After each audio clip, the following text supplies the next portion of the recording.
ఇన్నాళ్లు ఈవీఎంల విషయంలో వైసీపీ నేతలు అనుమానాలు వెలిబుచ్చేవారు. వైసీపీ అనుకూల మీడియాలో కూడా ఈవీఎంలపై సందేహాలు ప్రచురించేవారు.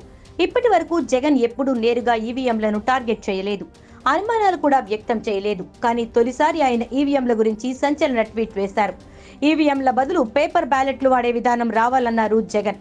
న్యాయం జరగడం అంటే న్యాయం చేయటం మాత్రమే కాదు, న్యాయం చేసినట్టు కూడా తెలియాలి అని తన ట్వీట్లో పేర్కొన్నారు జగన్. ప్రజాస్వామ్యం బలంగా ఉండాలంటే బలంగా ఉన్నట్టు కనబడాలి కూడా అని చెప్పారు. అభివృద్ధి చెందిన దేశాలన్నింటిలో ఎన్నికలు పేపర్ బ్యాలెట్ ద్వారా జరుగుతాయని, భారత్లో కూడా ప్రజాస్వామ్య స్ఫూర్తిని నిలబెట్టుకోవాలంటే ఈవీఎంల బదులు పేపర్ బ్యాలెట్లు ఉపయోగించాలని సూచించారు. వైసీపీ నేతలు ఈవీఎంలపై అనుమానాలు వ్యక్తం చేస్తున్న సమయంలో గతంలో అదే పార్టీ నేతలు ఈవీఎంల గురించి పాజిటివ్ గా మాట్లాడిన వీడియోలు సోషల్ మీడియాలో వైరల్ గా మారాయి. 2019లో ఓటమి తర్వాత టీడీపీ నేతలు కూడా ఈవీఎంలపై అభ్యంతరాలు, అనుమానాలు వ్యక్తం చేశారు.